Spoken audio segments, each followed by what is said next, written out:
Buenas tardes, Lady. Vamos a esperar un momentito, ya se está iniciando la grabación, ya estamos grabando, así que iniciamos pues la discusión. ¿Alguna pregunta, algún comentario sobre el tema de esta semana?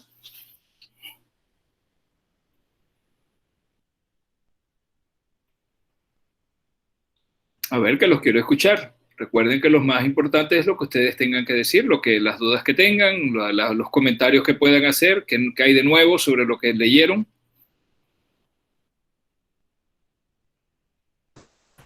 Doctor, yo tengo una pregunta. Dígame, Lady. ¿Qué pasa? Por ejemplo, leí en un documento que la lactancia materna es sumamente importante, pero que los niños presentan un retraso en el crecimiento a cierta edad cuando toman leche materna, a diferencia de los que toman leche de fórmula, pero más adelante ellos es obviamente más beneficioso lo de la leche materna en El la término, infancia. el término retraso no es correcto. Crecen, pueden crecer un poco más lento, sobre todo en las primeras 2 semanas. Y de hecho se pide que uno ni siquiera se fije mucho en eso. Eso suele ocurrir sobre todo en las mamás, las que son mamás por primera vez, que la ganancia de peso no es tan rápida. De hecho, recuerden, no, esa parte no la hemos visto todavía. En la primera semana de vida se pierde peso. Un bebé que nace pesando, por ejemplo, 3,2 kilos, cuando tiene 7 días y va al primer control en el centro de salud, puede pesar 10% menos que cuando nació. Es decir, si nació pesando 3,2, puede pesar 320 gramos menos, es decir, pesará incluso menos de 3 kilos puede pesar, de repente 2,9 kilos, eso es normal. Y uno ve eso más cuando los niños toman exclusivamente pecho materno. Uno nota esa bajada de peso en la primera semana. Lo que ocurre luego es que al 10º día ellos suelen pesar lo que pesaban cuando nacieron, y a partir de ahí comienza la ganancia de peso. Obviamente, en los niños alimentados a fórmula, esto no prácticamente se obvia porque no hay la regulación fisiológica de la cantidad de leche que deben tomar. Cuando el niño toma pecho materno, recibe los primeros días calostro, ni siquiera es leche, es calostro, y es en pequeñas cantidades, y eso es lo que ellos necesitan. Sin embargo, cuando el niño toma fórmula, le dan 3 onzas cada 2 horas, y básicamente le están dando una sobrecarga de líquidos y de alimentos que él no necesita en ese momento. Y si uno compara el peso, obviamente ese niño probablemente no pierda peso los primeros 7 días, va a ganar peso. Es más notable sobre todo en las primeras, las mamás que son primerizas, porque las mamás que ya tienen su segundo, su tercer niño, la producción de leche tiende a producirse más rápido que en las primigestas, en las primíparas, y muchas veces uno se sorprende, el niño viene a los 7 u 8 días y ya ha ganado algo de peso, que no es lo que suele ocurrir, y está tomando pecho exclusivo.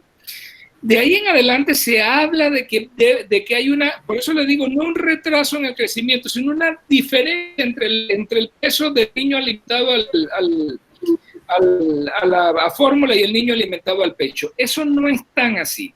Lo que uno ve en la práctica diaria es que el niño que toma pecho exclusivo en los primeros meses incluso se pone gordito, y a veces la mamá se preocupa porque, ay, doctor, pero es que me está saliendo por encima de la curva, usted me ha dicho ya, y eso es normal en los primeros meses. Luego, después de los 7 u 8 meses, ellos comienzan a regular ese crecimiento. Y después del año, comienzan a verse cada vez más delgaditos, más delgaditos, más delgaditos, y luego son niños delgados. Y de hecho, lo que sí tenemos evidencia es que los niños alimentados al pecho materno están protegidos contra la obesidad a largo plazo. Es mucho más difícil que se hagan obesos. Ahora,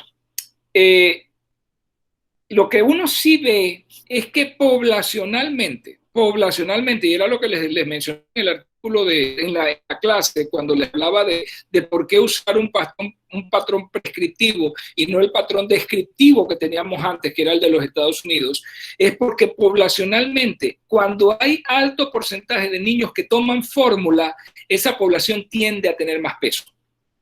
Eso sí es cierto. esa población ve la curva se desplaza hacia la derecha, y eso es lo que estaba preocupando, porque una curva desplazada a la derecha tiende a menospreciar o a subestimar el sobrepeso o obesidad. O sea, niños que están en sobrepeso, usted lo ve como normal y tiende a sobreestimar la desnutrición. Es decir, niños que están normales, pero que según esa curva que es un patrón descriptivo, no prescriptivo, estarían desnutridos, estarían en bajo peso. El patrón que tenemos ahora, aunque no es perfecto, es muchísimo mejor. El patrón de la OMS, que es el que estamos usando, vuelvo y le digo, no es perfecto, pero es muchísimo mejor. Usó un seguimiento longitudinal, usó niños alimentados al pecho materno, usó niños con buenas condiciones de crecimiento. Ese patrón es más prescriptivo, es decir, nos dice cómo deben crecer los niños. Y uno se siente más seguro utilizando ese patrón. De verdad que sí, mire, se los digo como pediatra, que atiende la atención primaria y todo. Yo me siento más seguro al ver cómo van los niños creciendo de acuerdo a ese patrón. Ahora, siempre tenemos que ver a cada niño individualmente, y para eso la otra semana, este tema sigue la otra semana. Esta semana estamos viendo los conceptos generales para que conozcan las curvas, para que sepan cómo se interpretan, comiencen a ver cómo se interpretan, pero la otra semana lo vamos a ver ya con casos reales para que ustedes interpreten ¿qué le pasa a este niño? ¿Está bien o está mal? ¿Está bajo peso o no está bajo peso? ¿Es crónico lo que tiene o no es crónico? Ahí van a poner en práctica los conocimientos de esta semana. Pero la clave es tener un buen patrón. El patrón que tenemos ahora es un patrón prescriptivo y nos ayuda a definir mejor si el niño está creciendo bien o no está creciendo bien. Yo le diría que eso que leyó, yo lo cuestionaría. No es que tienen un retraso en el crecimiento, es que sí, quizás poblacionalmente una población alimentada exclusiva a pecho materno tenga menor peso que una población alimentada a fórmula, pero eso no quiere decir que la población alimentada a fórmula esté mejor. Tiene tendencia a la obesidad, al sobrepeso y a la obesidad. Los otros que tienen menos peso van a estar mejor. Entonces, hay que interpretar eso con mucho cuidado. La transición epidemiológica que está teniendo la población hace que ahorita mismo nosotros estemos más preocupados por el sobrepeso y la obesidad que por la desnutrición. La desnutrición aquí en Panamá, por ejemplo, si hablamos aquí de Panamá como país y sus regiones, la desnutrición nosotros sabemos dónde está en las áreas más postergadas, y allá es que, como le digo, ponemos más atención a estar pendiente de eso. Pero, por ejemplo, yo que trabajo aquí en un centro de salud de David, en el centro de David, yo estoy más preocupado por el sobrepeso y la obesidad que por la desnutrición. Yo estoy más pendiente del niño que me está saliendo en sobrepeso y en obesidad que por la desnutrición. Y casi siempre está relacionado al hábito de hablando de niños ya un poquito más grandes, no de lactantes, de niños de 2 años, 3 años, 4 años, al hábito de la mamadera. Niños de 2 años, 2 años y medio tomando mamadera, 4 mamaderas al día, 5 mamaderas al día, y obviamente están obesos, pero desnutridos. Ojo, que ahí es una situación difícil, porque tienen déficit de hierro, están deficientes de zinc, tienen una serie de problemas, entonces, y están obesos, tan anémicos y tan obesos. Entonces, es un doble problema. La obesidad es otro tipo de desnutrición, es de nutrición anómala, de una enfermedad nutricional que se caracteriza por un exceso, entonces, en ese caso.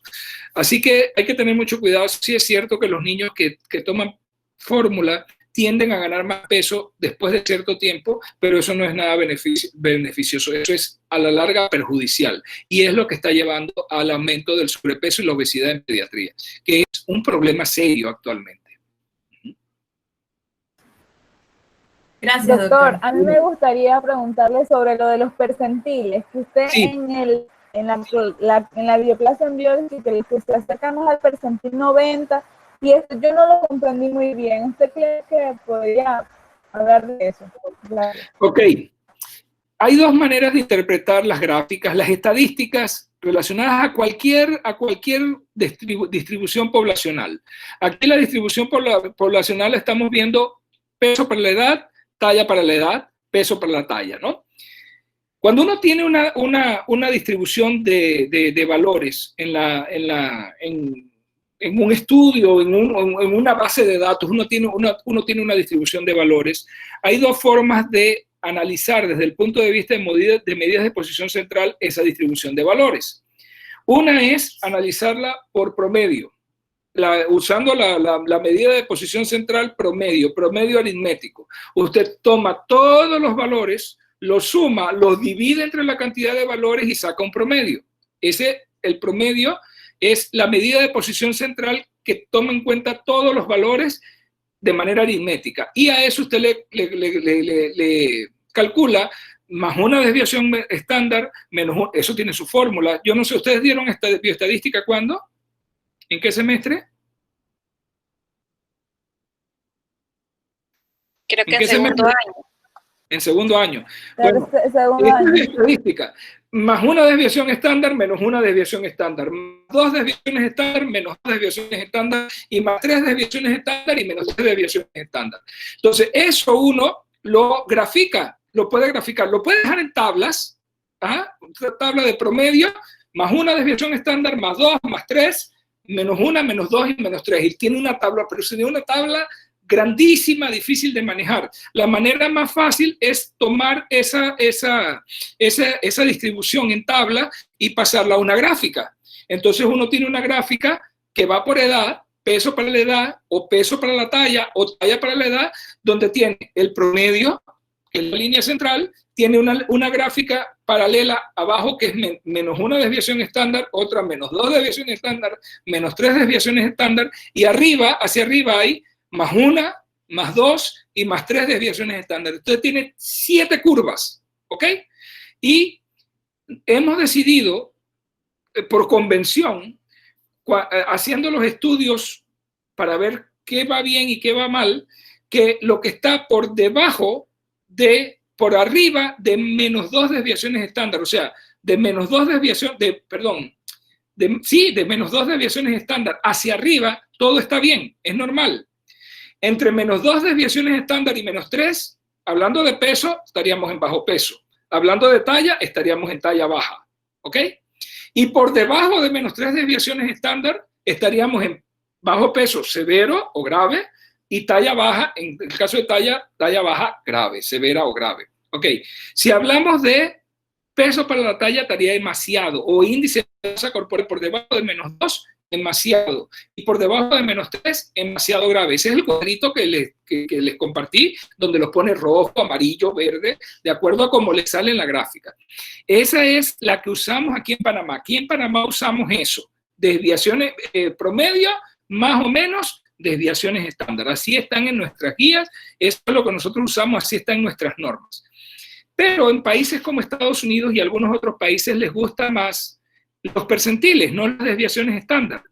Entonces, ¿en qué se basan los percentiles? Los percentiles se basan no en el promedio, se basa en la mediana. Recuerden que es la mediana. Cuando ustedes tienen la distribución ordenada de mayor a menor o de menor a mayor, ustedes, dependiendo de la distribución, ustedes buscan el punto medio de la distribución. O sea, digamos que son, por poner un ejemplo, 1000 datos, 1000 pacientes, ¿ok?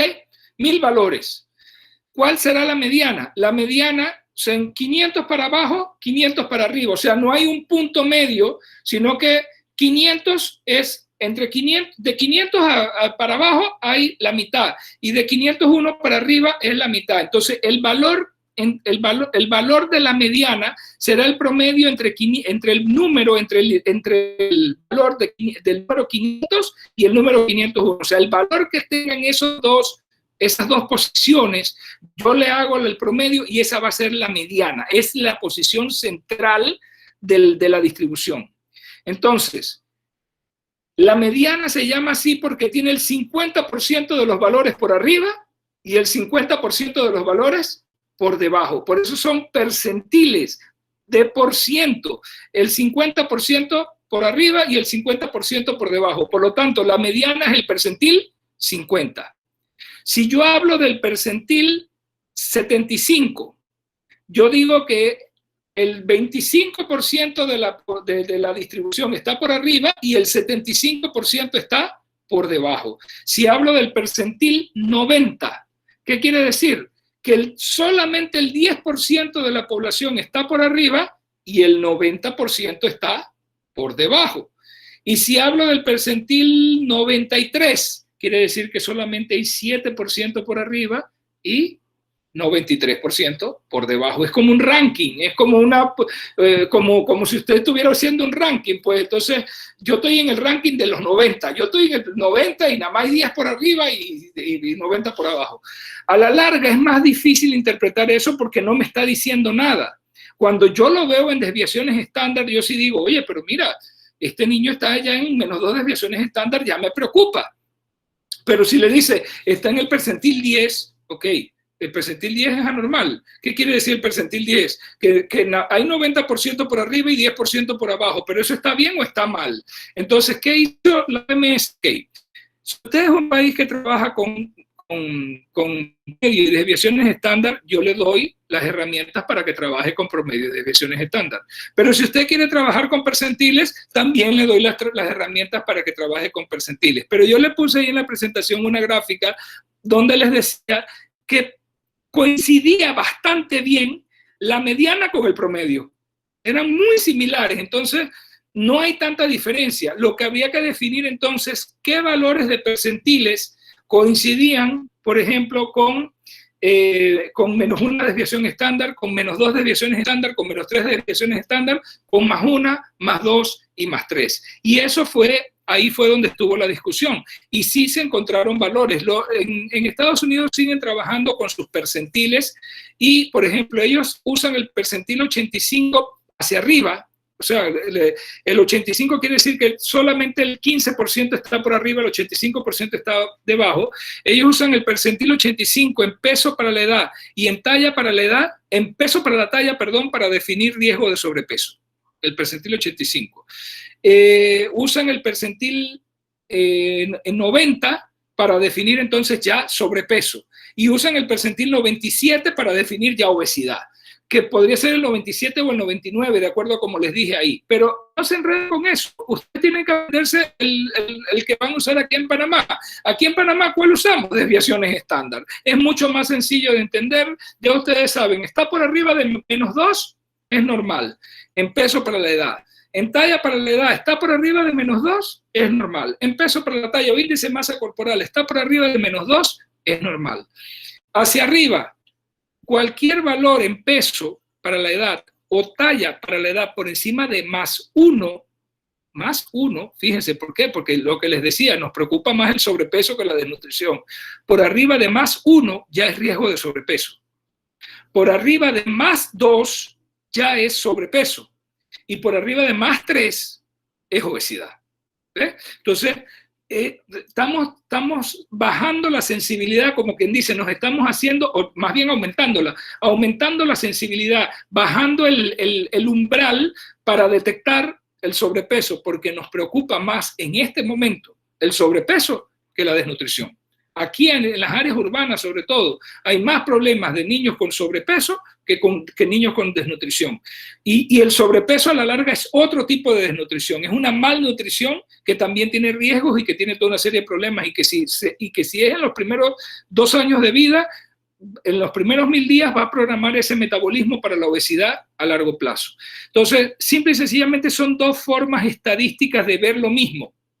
Y ya les digo, aquí nosotros nos decantamos y me alegro que haya sido así por el promedio, más o menos las desviaciones estándar. Es mucho más fácil de interpretar cuando se usan esos valores. Y si ustedes se dan cuenta ahí en los cuadritos, usted nada más tiene que ver dónde está ubicado el niño para poder entonces hacer una evaluación o una interpretación diagnóstica. Vuelvo y le digo, todavía se ve muy abstracto porque no estamos viendo casos. La otra semana vamos a ver el niño fulano que viene, que pesó tanto, que no sé qué, ¿cómo está? ¿Está bien ahorita mismo o está mal? ¿Qué hacemos? ¿Qué podemos hacer? Eso viene la otra semana. Ahora nada más quiero que se empapen de dónde salió esto, de que fue un estudio grande, 6 ciudades a nivel de diferentes continentes, que fue una cantidad de niños increíble, que esto fue un estudio muy costoso y muy difícil de llevar a cabo, pero que a la larga nos dio un patrón que, como les digo, tiene muchos detractores, porque de hecho no es perfecto, pero es el mejor patrón que hemos tenido en la historia para comparar el crecimiento de los niños. Y lo mejor es que está hecho con niños alimentados a pecho materno con una buena nutrición y con un entorno favorable. Por lo tanto, es prescriptivo. Eso es lo que llamamos un patrón prescriptivo versus el patrón que teníamos antes, que era el patrón descriptivo. Describía, no prescribía cómo debían crecer los niños, simple y sencillamente era un patrón de comparación. Y ahora no, ahora tenemos un patrón eminentemente prescriptivo y bueno, es un buen patrón, uno puede basarse en él y definir bien si el niño va por un buen canal de crecimiento o no. Ahora, también recuerden eso, cada niño tiene su propio canal de crecimiento y recuerden lo que vimos en la clase anterior, el proceso de canalización y recanalización y el catch-up y todas esas cosas. Uno tiene que ver si el niño en algún momento se sale de su canal de crecimiento o se mantiene dentro de su canal de crecimiento. El criterio de canal de crecimiento es importante. Gracias, doctor. ¿Cómo no, Angélica? ¿Qué pregunta? Ajá, dice Abigail que qué medida evalúa si un proceso es agudo o crónico. La talla. La talla le dice si es crónico, Abigail. El que dice que algo es crónico es por excelencia la talla. ¿Por qué? Porque la talla no se afecta de una vez. La talla lleva más tiempo para afectarse. Entonces, cuando se comienza a ver afectada la talla, usted inmediatamente sabe este problema es crónico. ¿Por qué la talla no se afecta de una vez? Porque, póngase a pensar, con el peso uno puede bajar de peso. Si yo estoy afectado por una enfermedad o porque no estoy ingiriendo los suficientes alimentos, ¿qué me va a pasar? Pierdo peso, bajo de peso. Entonces el peso se afecta rápidamente porque uno baja, pero nadie se encoge. Por más difícil que esté la situación, nadie se encoge. Se encoge uno después de viejo cuando por la gravedad y la osteoporosis va disminuyendo los espacios interarticulares en la columna, pero en el niño usted nunca va a ver que un niño se encoge porque se desnutrió.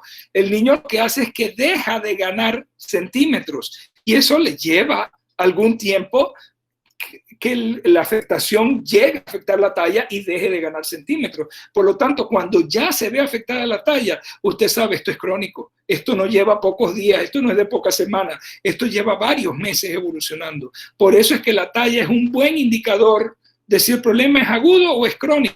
Cuando la talla está afectada, usted sabe, esto es crónico. Si la talla no está afectada, claro, la talla per se no le va a decir si es agudo. Para que haya un problema agudo tiene que haber un problema del peso. Ahí es que usted se da cuenta. Un peso que se me quedó por debajo y me está saliendo peso para la talla bajo, índice de masa corporal bajo. Y usted dice, ¿qué pasa aquí? La talla todavía no está afectada, pero el peso se está afectando. Entonces usted dice, aquí hay un problema agudo.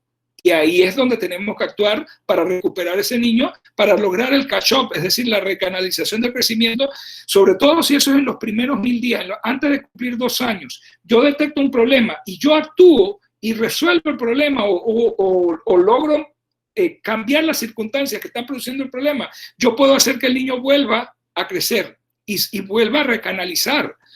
Pero si el problema se extiende y se vuelve crónico y el niño pasa de los 2 años con el problema, miren, es muy difícil que yo podré recuperar algo, pero no voy a poder hacer el catch-up original que se podía hacer. Y ahí es donde comienzan a verse pérdidas de centímetros a lo largo de esos primeros años de vida. Miren, un niño en un país pobre o en una región pobre de un país, un área postergada, con pobre acceso a sistemas de salud, con una pobre alimentación, con pobre estimulación, con unos determinantes sociales negativos, puede perder en los primeros 5 años de vida hasta 5 o 6 centímetros. Perderlos no quiere decir que se encogió, perderlos quiere decir que no los ganó.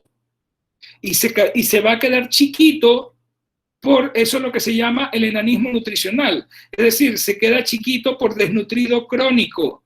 A eso es lo que le llaman en inglés stunting. Cuando lean algún artículo que tengan que ver con condiciones de la niñez y todo, y vean la palabra, se escribe S-T-U-N-T, stunt, y el proceso se le llama stunting. Eso es el niño con desnutrición crónica que se manifiesta por una talla baja.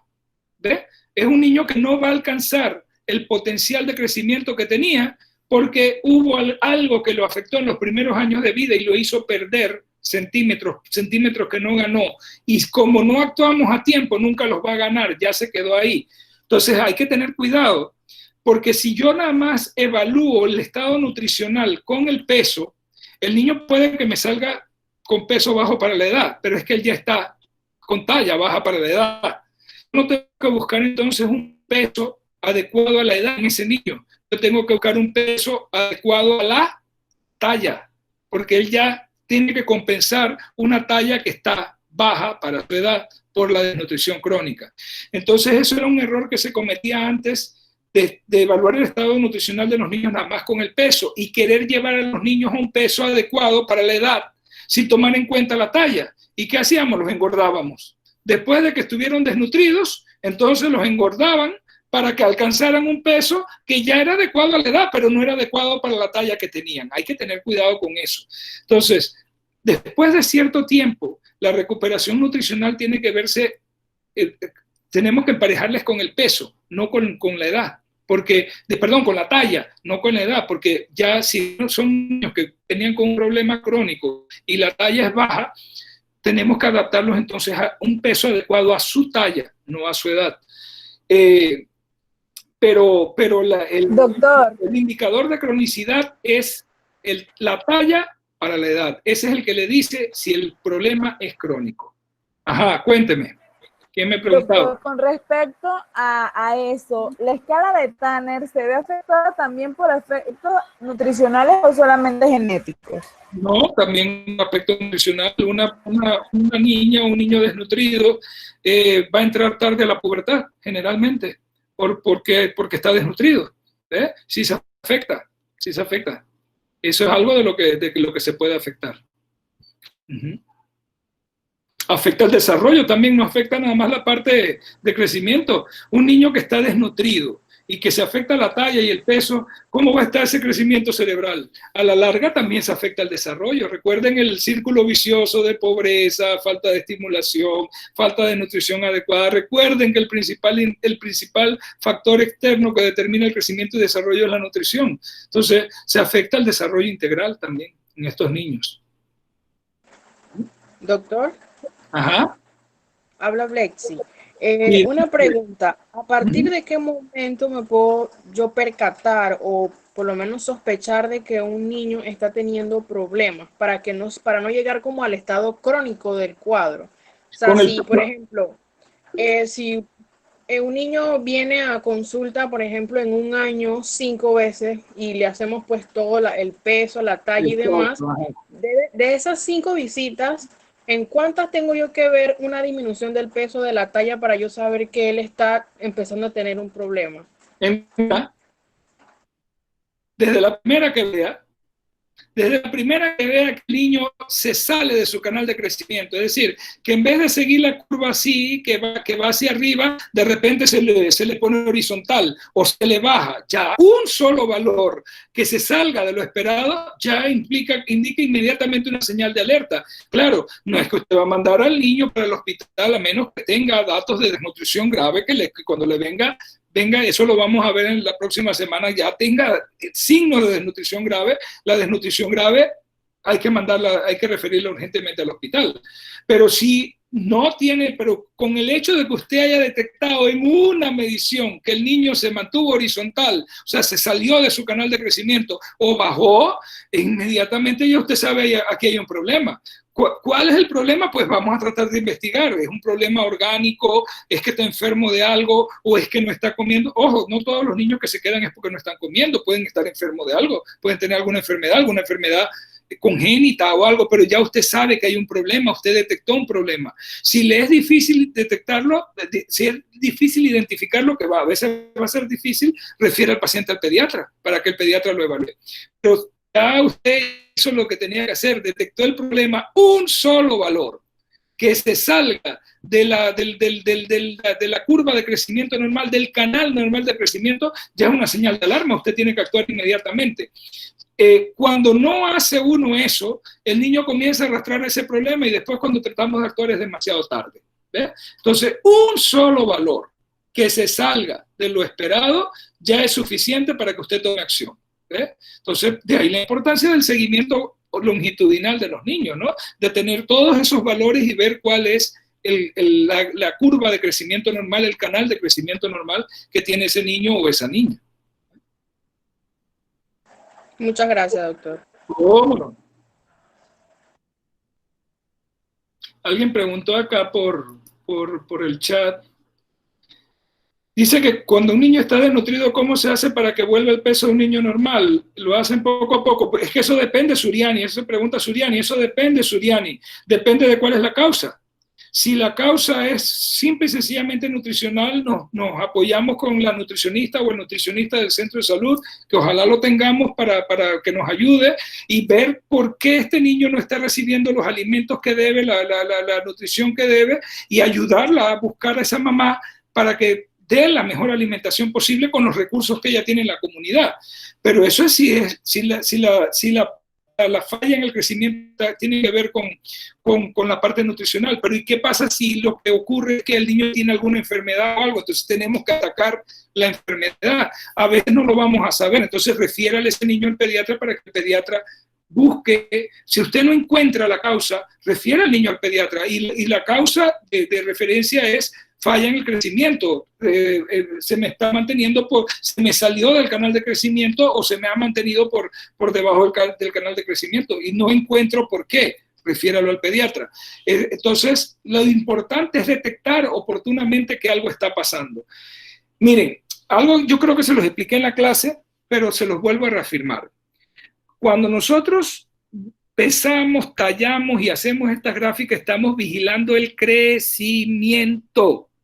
Pero miren los diagnósticos que hacemos: desnutrición, sobrepeso, ¿ok?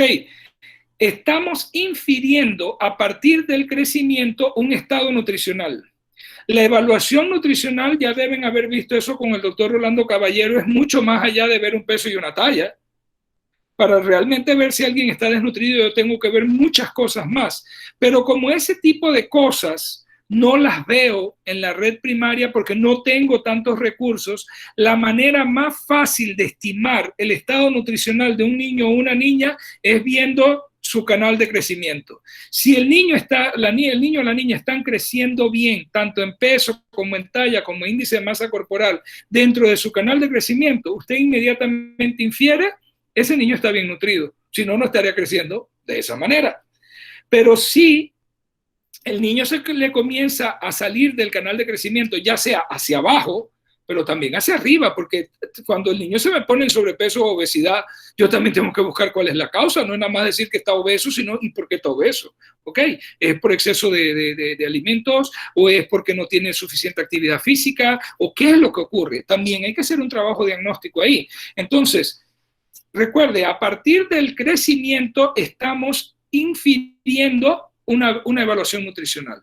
Pero una vez encuentro el problema, estoy obligado a encontrar la causa del problema para poder entonces actuar.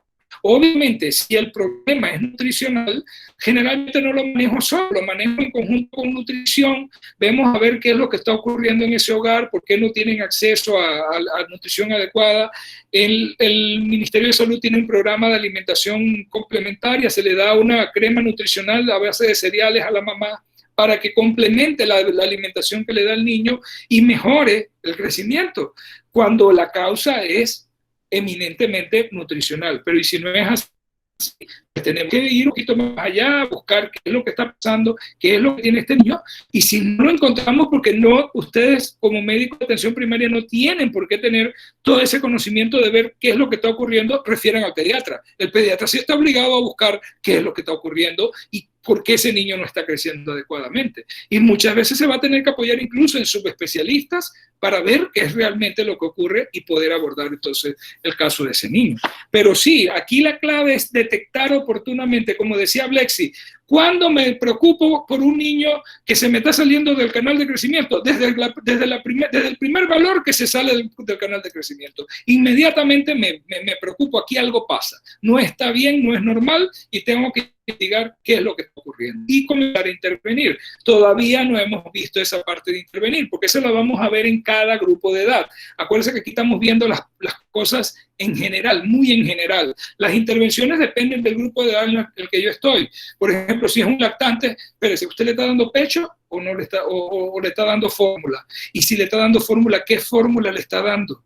Yo me he encontrado con niños de 7 meses que le están dando nido uno más. Nido uno más no es una fórmula, es una leche entera adaptada para niños de más de 1 año. ¿Ok? No es adecuada para niños de 6 meses o de 7 meses. Pero como cuesta más barata que la fórmula, pero entonces la gran pregunta es, ¿por qué le dio fórmula? ¿Por qué no le dio teta? Si dar fórmula y dar una fórmula adecuada nunca va a ser igual que la lactancia materna y además es muy costoso. ¿Por qué? ¿Por qué hicieron eso? Entonces, porque la gente tiene la idea incorrecta de que el niño que toma fórmula está tomando algo mejor que la leche de mamá. Totalmente loca esa idea, porque nunca ninguna fórmula es mejor que la leche de mamá. Nunca, jamás. Entonces, ¿ve? Son una serie de cuestiones de malas prácticas, volvemos nuevamente a la IEPI comunitario, prácticas comunitarias inadecuadas que nosotros como médicos, con la educación y con la acción con las comunidades debemos cambiar, enseñarle a la gente que eso no es así, que la mejor leche para un niño es la leche de su mamá. Es tan sencillo como eso.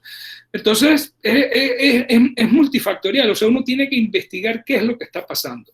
Pero es muy importante, yo lo que quiero que se den cuenta es lo importante que es hacer la vigilancia del crecimiento. Tan importante es vigilar el crecimiento como vigilar el desarrollo. Ambas son sumamente importantes. Erika dice, los factores genéticos, ¿cómo afectarían en la evaluación del crecimiento y desarrollo, ya sea para la talla o peso?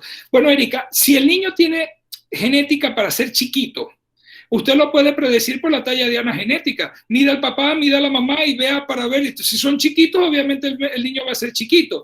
Y a lo mejor va a estar en un canal de crecimiento muy cerquita de -2 desviaciones estándar. Pero cuando usted le da el seguimiento longitudinal, es decir, cada vez que viene usted lo pesa y lo talla, usted se va a dar cuenta que ese es el canal de crecimiento de ese niño o esa niña. No es que está mal, no es que está mal alimentado, no, es que es chiquito. Los papás son chiquitos, la mamá es chiquita, el papá es chiquito, él va a ser chiquito o ella va a ser chiquita y siempre va a estar ahí. Pero cuando usted ve la forma de la curva es una curva normal, nada más que va a ir paralela a la curvita de abajo de -2 desviaciones estándar. No, nunca le va a llegar al promedio, pero es que si le llega al promedio a lo mejor está obeso o obesa porque es un niño chiquito. ¿Ok?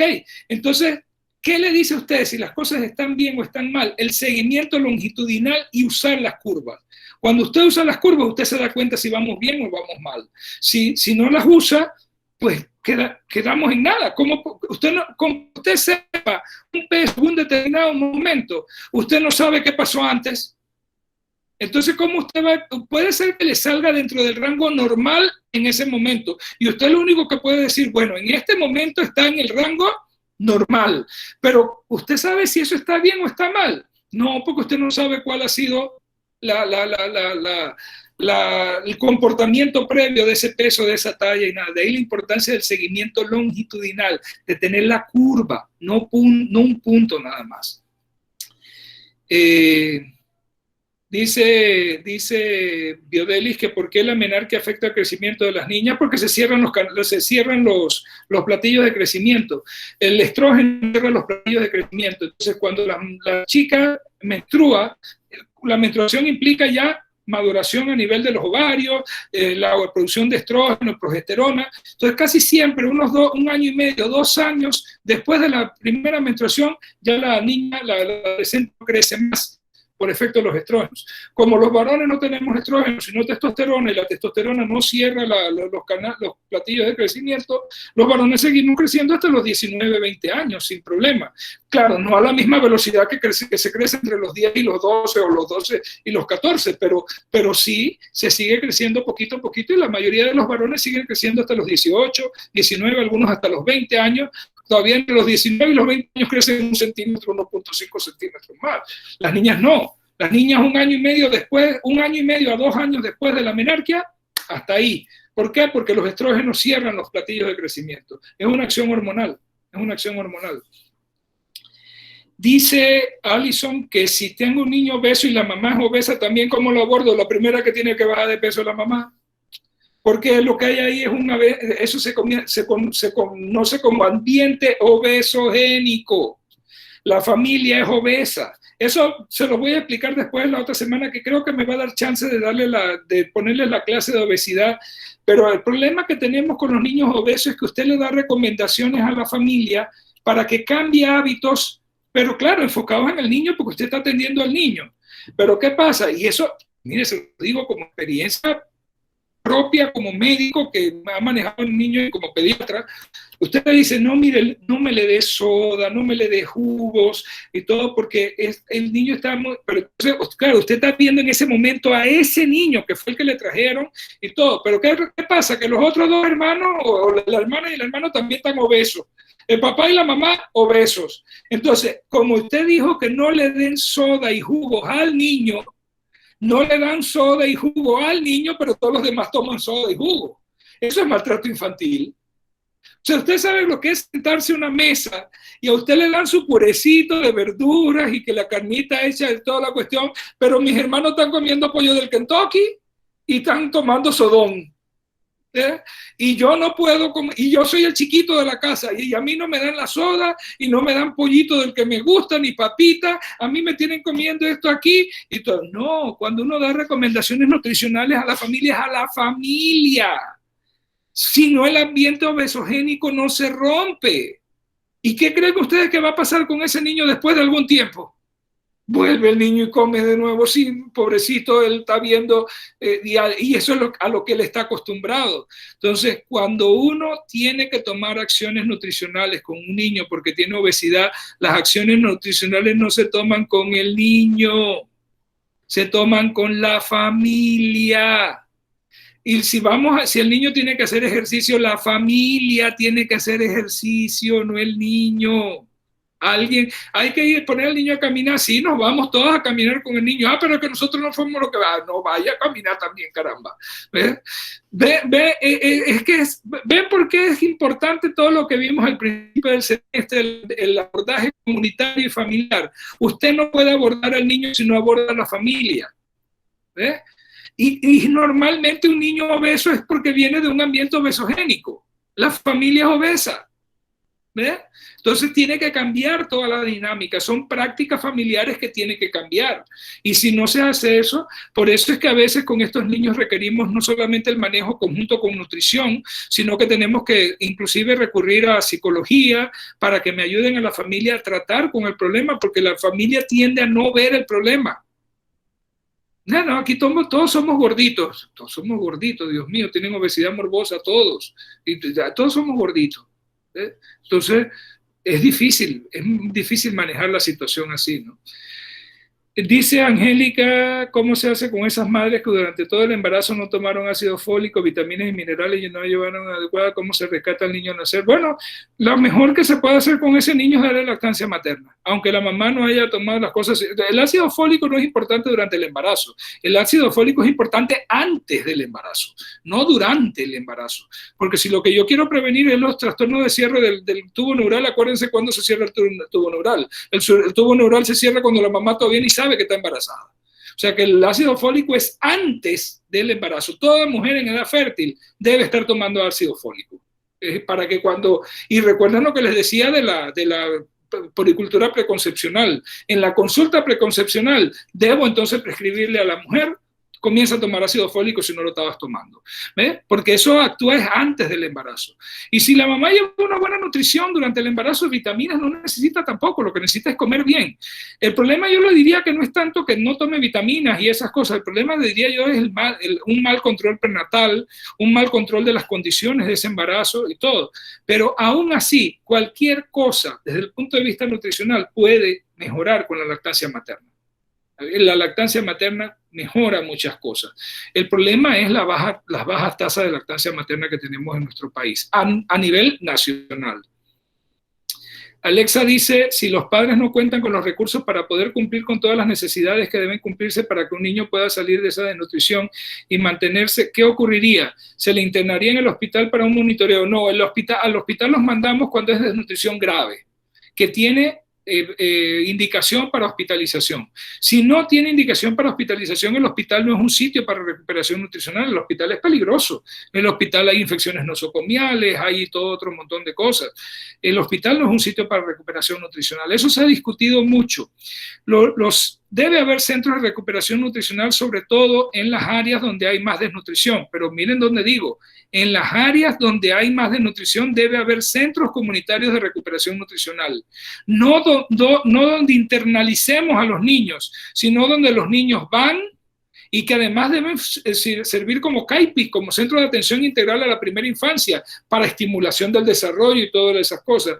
Los niños van, son cuidados, se vigila la alimentación y regresan a casa con su mamá y con su familia en la tarde. O sea que esos centros deben ser comunitarios y además serían centros de cuidados. Si eso lo pudiéramos hacer en todas las comunidades, no habría ni problemas de desnutrición ni probablemente tampoco de obesidad. Y habría trabajo para las mamás, porque las mamás desempleadas son las que podríamos capacitar para que lleven adelante el centro, para que cocinen, cuiden a los niños, pero hay que entrenarlas, porque eso requiere entrenamiento adecuado. Pero los centros deben ser comunitarios. Eso también se los voy a explicar cuando veamos desnutrición. La otra semana debe haber, además del tallercito, debe haber una clase de desnutrición y una de obesidad, en general, porque después lo vamos a ver con cada grupo de edad, las medidas que se deben tomar. Pero miren, ¿por qué yo tengo mis críticas, por ejemplo, con respecto a Nutrihogar? Nutrihogar está aquí en David. ¿Y dónde están los niños desnutridos? ¿Dónde están la mayor parte de los niños desnutridos? En la comarca. Entonces, para recuperarlos, usted tiene que trayérselos, los hospitalizan generalmente por alguna complicación y del hospital salen para Nutrihogar. ¿Y dónde están los papás dónde está papá y mamá? ¿Dónde está? Eso no, a veces es lejísimo, ellos no pueden venir, los centros de recuperación nutricional así no funcionan. Los centros de recuperación nutricional, para que funcionen, tienen que estar en las comunidades, deben ser centros comunitarios de recuperación nutricional. ¿Ve? Entonces, claro que cuando uno dice esto, cae uno mal, porque la gente dice, ay, qué bonita labor que hace Nutrihogar y que esos niños y pobrecitos y que no sé qué. Eso no está bien. O sea, yo no estoy diciendo que las personas que lo hacen de mala voluntad, pero no lo están haciendo bien. Si quisieran hacerlo bien, lo que deberían es dar recursos para crear centros de recuperación nutricional comunitarios y que los maneje la misma comunidad, enseñándole a la comunidad cómo nutrir a esos niños, no solamente desde el punto de vista biológico, nutricional, sino también desde el punto de vista afectivo y de estimulación. ¿Ve? Entonces, pero bueno, es muy difícil con estos temas porque la gente a veces, yo tengo que hacer cosas como para sentirse bien y acallar su conciencia, pero realmente esas no son las soluciones que se necesitan. A la larga no está usted logrando absolutamente nada, no está cambiando las realidades. Y este país, para mejorar, tiene que lograr cambiar realidades de la gente. Doctor, buenas tardes. Tengo una consulta. Con respecto a los comedores escolares, el gobierno da algún subsidio a las escuelas que tienen este programa de cierta manera, pero es porque en mi comunidad teníamos una escuela primaria y las mamás tenían que pagar para poder que tuvieran los comedores escolares y que las maestras pudieran, o sea, trajeran una trabajadora y que pudiera cocinar. Entonces no sé si esto, el gobierno le da cierta cantidad de aporte monetario para cubrir eso o es siempre por parte de los padres de la escuela. Es un programa del MEDUCA, del Ministerio de Educación, y hay recursos para eso. El problema es que a veces no llega bien a todas las comunidades que debe llegar, pero eso es un programa del Ministerio de Educación. Ahora, la comunidad sí puede aportar, por ejemplo, como usted dice, la persona que cocina, que sea de la comunidad, claro, se debe pagársele algo para que tenga, pues, para que sea si es una persona sin empleo, sería su empleo, y es una cuestión de trabajo comunitario y de cooperación comunitaria, pero los recursos para eso deben venir del Ministerio de Educación. Hace 2 años, cuando yo era director regional del MINSA, hicimos un programa en Tolé, pero no durante la escuela, sino de las vacaciones, en las vacaciones. ¿Por qué? Porque lo que habíamos observado era algo. El programa nutricional funcionaba muy bien durante la escuela porque los niños recibían desayuno y almuerzo en la escuela y mejoraban su estado nutricional, en este caso los escolares, mientras estaban en el año escolar. Pero luego venían las vacaciones y cuando el niño regresaba en marzo de las vacaciones, venía nuevamente con problemas de nutrición. Entonces lo que se trató de hacer es, ok, vamos a buscar la manera de tenerlos también en la escuela, pero con otro tipo de actividades de aprendizaje no tan formales como en el periodo escolar, pero además se les garantiza la comida y se comenzó el programa de verano saludable. Era un piloto en Tolé y no era nada más Meduca, era Meduca, MINSA, MIDA, el IMA, el Instituto de Mercadeo Agropecuario, el MIDES, el ministerio que lo llevaba como parte, como regente del gabinete social era el MIDES, era la cabeza, pero todos los demás coordinábamos las acciones. Entonces, ¿qué se hacía? A los niños se les daba el seguimiento como si fuera el periodo escolar, se les veía cómo se les hacía peso talla, a ver cómo andaban, se les garantizaba que tomaran hierro para prevenir la deficiencia de hierro, los antiparasitarios, toda esa parte y algunas charlas de higiene, de nutrición adecuada y todo eran por parte del MINSA, con sus nutricionistas, con médicos que iban, las enfermeras del programa escolar, todo eso se lo garantizaba el MINSA. Meduca, pues tenía las maestras que hacían con ellos actividades lúdicas y todo. MIDES coordinaba todo, que hubiese todo eso. MIDA coordinaba la disponibilidad, junto con el IMA, con el Mercado Agropecuario, la disponibilidad de los alimentos, carne y todo. Por ejemplo, al principio en Tolé tuvimos problemas porque no había dónde almacenar la carne, pero en Tolé hay muchos ganaderos. Vamos nuevamente a la estrategia comunitaria. Se negoció con los ganaderos de Tolé y ellos aportaban todas las semanas, había un aporte, sea de un cerdo, de una vaca, de un novillo o algo, así que había comida para toda la semana. No se podía hacer en grandes cantidades porque no había dónde almacenarla, pero todas las semanas había algo de comida, de proteína para complementar lo demás que traía Lima, que eran los vegetales, el arroz, los frijoles y toda la cuestión. Funcionó muy bien, fue muy bien acogido. El primer año fue en la escuela del mismo Tolé Centro, el segundo año se hizo en Quebrada de Piedra. También fue bonita la experiencia. Y los técnicos es que tenía varias ramificaciones, porque los técnicos del MIDA no solamente llevaban comida, sino que trabajaban con la comunidad en la creación de huertos comunitarios, para que la estrategia no se quedara nada más en el verano, sino que en el siguiente año la misma comunidad produjera alimentos para el programa escolar, no dependieran de lo que mandaran de Panamá, sino que la misma comunidad iba a estar produciendo alimentos para sustentar el comedor escolar. O sea, era una estrategia integral para compenetrar a toda la comunidad y todo, pero lamentablemente estas estrategias se hacen un tiempo y después como que se caen, ¿no? Vienen los cambios políticos y todo, y esto no debería ser político, esto debería ser continuo, esto es trabajar con las comunidades, pero bueno, eso es tema de otro costal, ¿no? Pero el punto es que sí se puede hacer trabajando con las comunidades. Esto es estrategia comunitaria también, buscar líderes que te apoyen, buscar la manera de hacerlo y sí se puede hacer.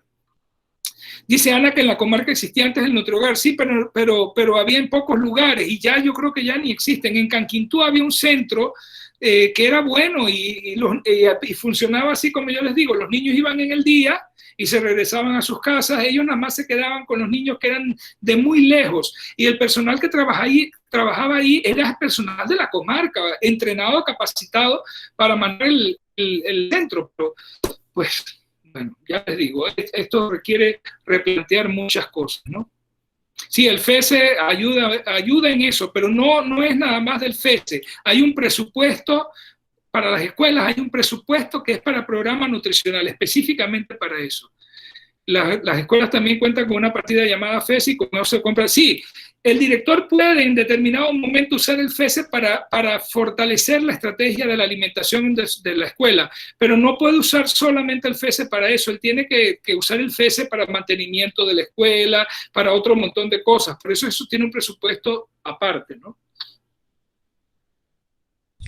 Doctor, bueno, buenas tardes. Me han enfocado mucho en la estrategia nutricional y no en el crecimiento que estamos. Dígame, Siham. Tengo 3 preguntas. La primera es que, bueno, ya más o menos estamos sabiendo interpretar lo que son los indicadores de crecimiento y todo eso, que si está por encima de +3 y todo aquello. Ajá. La pregunta es si en algún momento, no sé, en otra clase, vamos a aprender a verlo en la gráfica, porque en lo personal me cuesta un poco. De repente uno sabe teóricamente qué ocurre si está por encima de +3, pero cuando uno lo busca en la gráfica, al menos yo quedo como, pero esto será más la otra semana viene el taller, Siham. Es un taller bueno, para comenzar a ver esa parte ya con casos reales, ¿no? Le digo, el niño tal, que pesa tanto, que no sé qué está pasando aquí, ¿no? Ajá. Lo otro es que definitivamente cuando hablamos de indicadores de crecimiento se ve al niño como un todo, porque que esté gordito o esté pasado de peso no me dice mucho si yo no veo el IMC o la talla del niño, ¿no? Entonces usted habló algo en el video de que de repente el niño puede estar un poquito pasado de peso, pero si yo voy al IMC y está normal, no sé, si podría ampliar un poquito en eso. Y la otra pregunta era del perímetro cefálico, si hay algún rango en centímetros que me diga a mí que le está creciendo bien pues la cabecita y todo eso. No, tiene que buscar la curva. Es por debajo de -2 están desviaciones estándares, microcefalia. Por arriba de +2 es macrocefalia. O sea, usted la guía suya siempre va a ser la curva, al igual que con el peso y la talla. Con respecto al taller, ya le dije, sí, eso es la otra semana. El taller viene la otra semana para que practiquen y vean realmente cómo se pone esto en la práctica.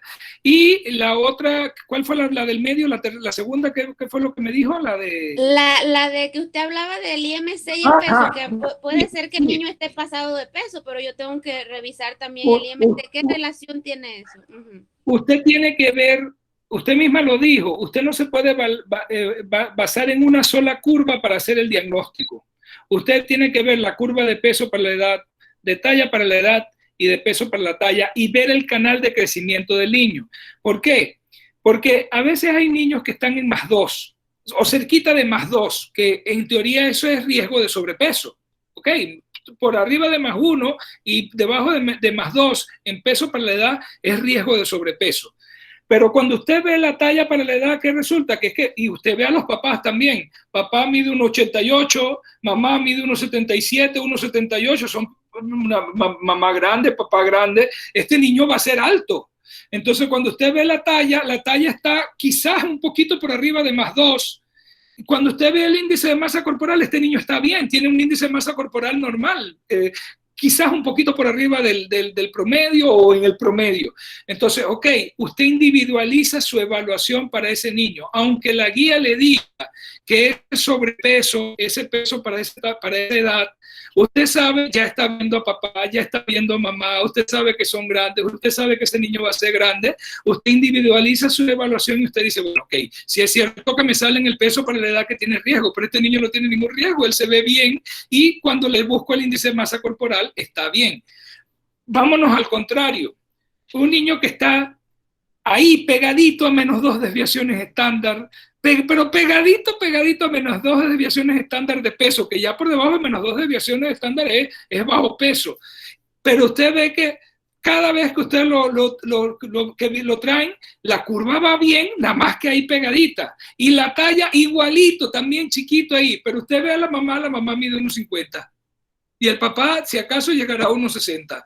¿Ve? Entonces, ¿de dónde quiere usted un niño grande si hijo de 2 papás chiquitos y todo? Entonces, claro que a uno le preocupa verlo tan pegadito.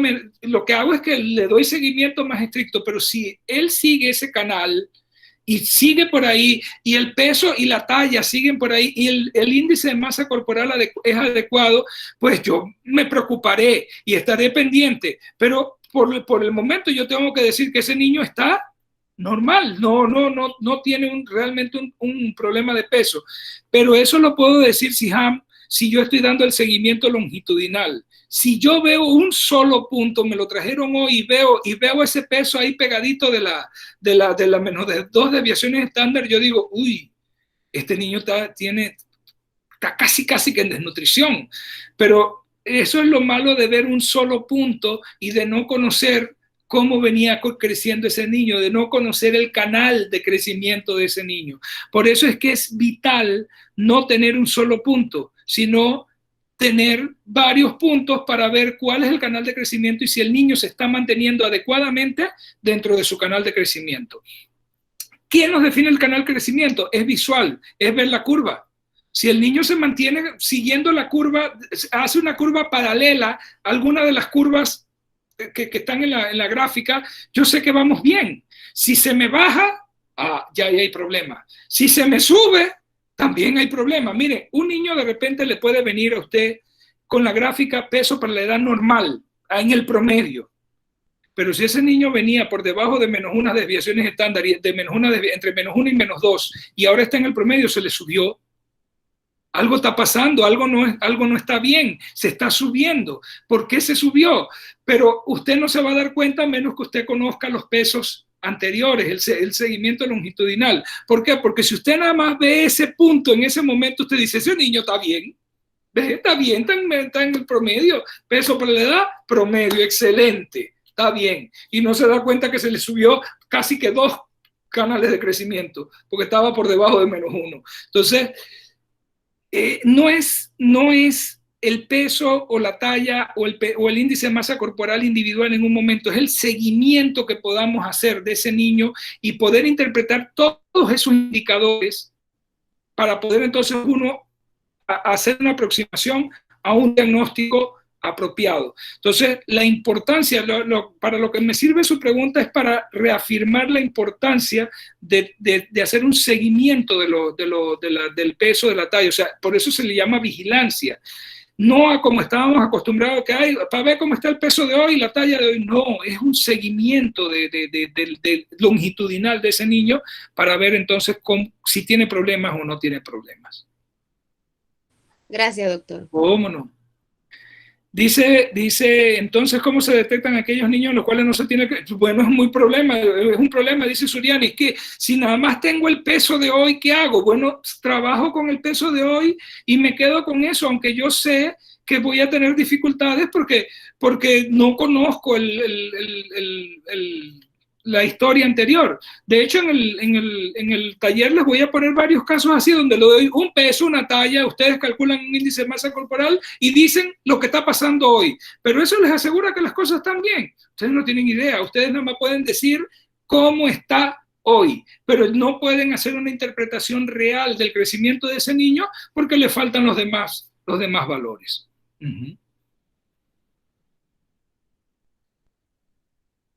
¿Qué otro comentario?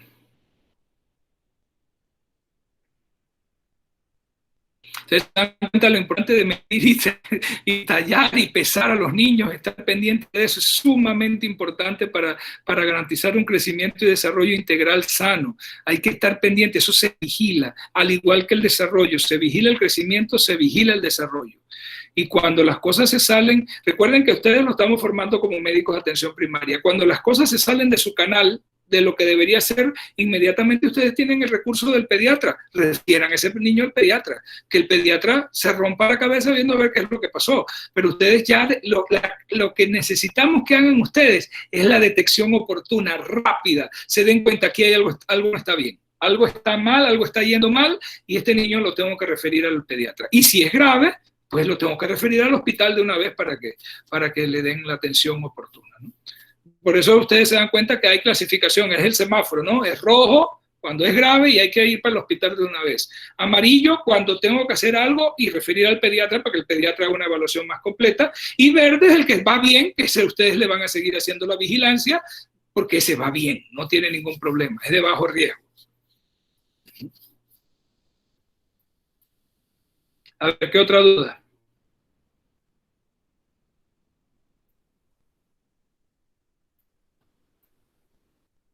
¿Todo bien? Bueno, quedamos hasta ahí. El domingo a las 4 les abro la prueba corta de acá, es cortita, unas cuantas preguntitas nada más sobre esto de peso, talla y todos los indicadores. Y entonces, para la próxima semana, sí, además de la clase de sobrepeso y obesidad y la de desnutrición, un tallercito para que lo que quiere Suriani, ¿no? Poner en práctica lo que están oyendo, y lo que dijo también, lo dijo Siham también, ¿no? Verlo o sea, tengo un niño, ¿cómo sé si está bien o no está? Tienen que verlo en la curva. Esa es la práctica que necesitan. Poner casos reales sobre las curvas y poder hacer la interpretación de todos esos indicadores. Listo, pues, quedamos así entonces. Doctora, ya hay una pregunta. Sí, dígame.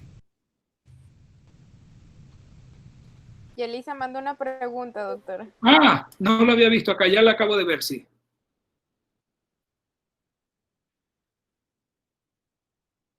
Ah, no, pero Yelisa, ahí una pubertad precoz, lo que menos me preocupa es que se detenga el crecimiento. Lo que tengo que buscar es la causa de esa pubertad precoz. Yelisa dice que si una niña, por ejemplo, comienza a pubertad antes de los 8 años, la edad actualmente definida para definir pubertad precoz es cambios mamarios antes de los 8 años. Cualquier cambio mamario o de desarrollo genital en las mujeres, en las niñas, antes de los 8 años se considera pubertad precoz actualmente. Entonces ella dice que si una pubertad precoz, un inicio antes de los 8 años de esos cambios puede llevar a una detención del crecimiento muy temprana. Sí, es cierto, eso puede ser, pero más que eso lo que me preocupa es por qué está llevando una pubertad precoz. Tengo que buscar a ver si hay algún tumor de hipófisis, algún tumor de un craniofaringioma, un tumor del sistema nervioso central. Algo está pasando que me está llevando a esa pubertad precoz. Entonces, esa es una verdadera urgencia. Tiene que referirla al pediatra para que el pediatra le haga la evaluación, y generalmente va a terminar en el hospital para estudios, porque hay que hacerle resonancia, hay que hacerle pruebas hormonales, la tiene que ver el endocrinólogo pediatra, o sea, tiene que caerle un equipo multidisciplinario a ver qué es lo que ocurre detrás de eso. Ahí lo que menos preocupa, créanme, es el crecimiento. Preocupa es qué es lo que está produciendo esa pubertad precoz. ¿Sí? Que entonces esos casos son un poquito complicados.